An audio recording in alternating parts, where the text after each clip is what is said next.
Bonjour et merci de nous rejoindre sur le plateau de Madrier TV en direct des journées des écotechnologies du Technopôle du Madrier organisées dans les locaux de l'INSA de Rouen. Jos Festovens, bonjour et merci de nous rejoindre sur ce plateau. Donc vous êtes en phase de création de votre entreprise qui s'appelle, je crois, Nano Dynamics. Oui, Nano Dynamics et Synergie. Très bien. Et je crois que vous développez un produit très innovant, très performant. Est-ce que vous pouvez nous en dire un petit peu plus justement sur les performances et les domaines d'application de ce produit ?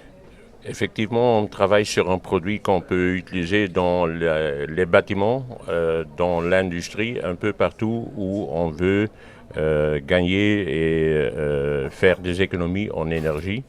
C'est un produit qui est développé en nanotechnologie, qui permet avec une toute petite et une couche très fine, maximum de 1 mm, d'avoir un effet isolant qui fait que, entre autres pour les bâtiments à l'extérieur, ça forme une barrière thermique. En été, la chaleur, elle ne peut pas rentrer dans le bâtiment. Ça veut dire, ça fait gagner donc en climatisation. En hiver, c'est l'inverse.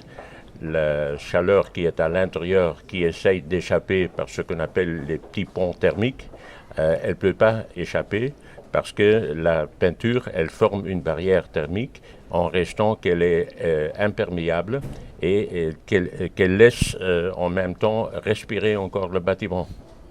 Donc on fait le calcul, on estime qu'à l'heure actuelle, on peut faire des économies qui vont jusqu'à 20-25%, donc en effet. Important. Oui, tout à fait. À fait. D'ailleurs, je crois que vous avez une vidéo assez impressionnante où oui. Vous pouvez peut-être nous expliquer ? Oui, sur la vidéo, on veut d'une façon très simple montrer l'efficacité du produit.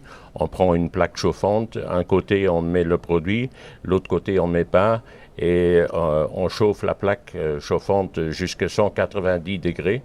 Et là où on a mis la peinture, on peut mettre des glaçons et ils ne vont pas fondre. Donc avec 1 mm, on peut baisser la température donc, qui est à 190 en moins de 100 degrés. C'est effectivement très impressionnant en termes de performance. Oui, donc voilà. Et donc ça peut s'appliquer aussi à l'industrie, la pétrochimie. Ça peut s'appliquer à l'industrie pour isolation des tuyaux. Des autres applications, ce sont tout ce qui est isolation, camions frigorifiques, les trains. Donc on parle donc tout ce qu'on a un problème de chaleur et normalement où on va travailler avec des isolants classiques comme la laine minérale.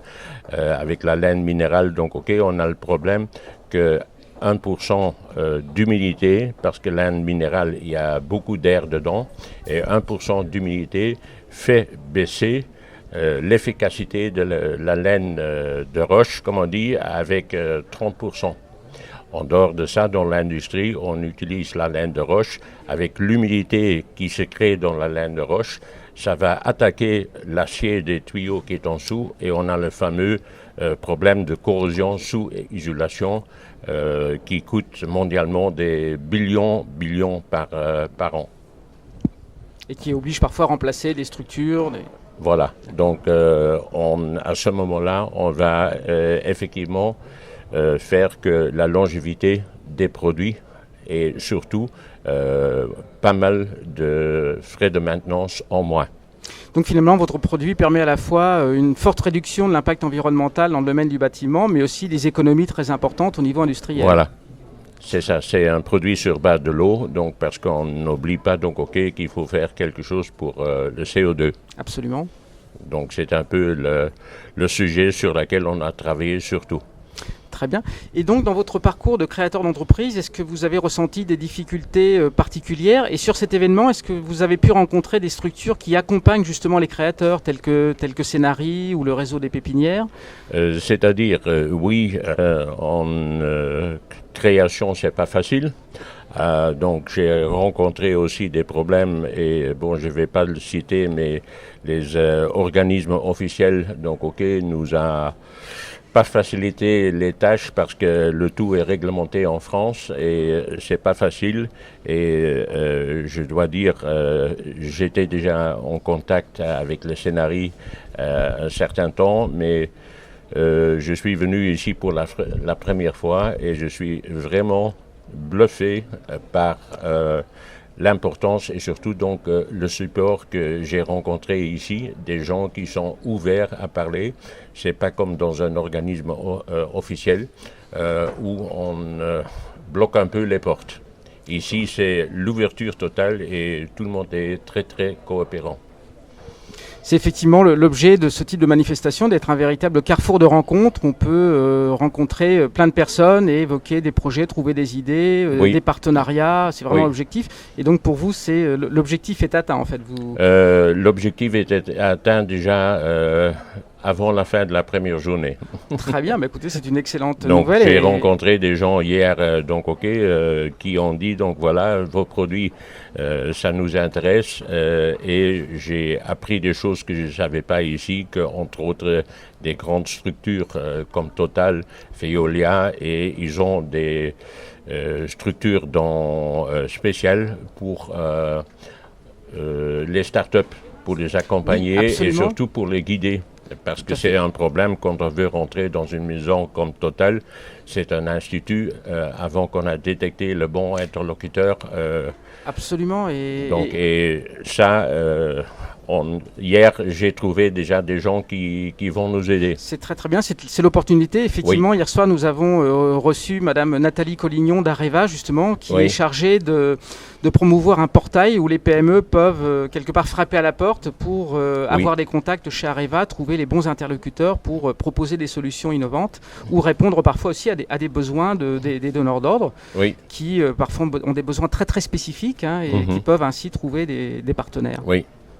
Oui, j'ai rencontré la dame d'Areva et effectivement, donc avant de venir ici, j'étais pas au courant du tout, donc qu'il y avait les possibilités.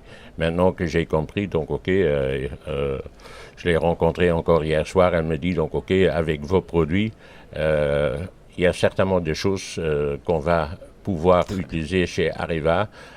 À voir, bien sûr, qu'il faut tester dans un environnement nucléaire et tout ça. Mais effectivement, donc, on a déjà pu passer le premier pas de rentrer et voir, parce que ça nous permet effectivement, si la réponse est négative, qui reste toujours possible, mais je ne prends pas une réponse négative comme vraiment négative, parce que je dis, oui, ça nous permet d'améliorer les produits. Donc, alors, c'est positif pour l'avenir. Absolument. Absolument. Oui. Donc, en conclusion, on peut dire que cet événement est pour vous un accélérateur de votre futur développement. Oui, c'est et ce sera un très grand accélérateur. Ça, c'est certain. Très bien. Et merci beaucoup, Jos Westovens, pour ce rendez-vous. Et donc, nous vous souhaitons une deuxième journée aussi productive et intéressante en termes de contacts et de débouchés pour vos produits. Merci encore une fois pour votre aide.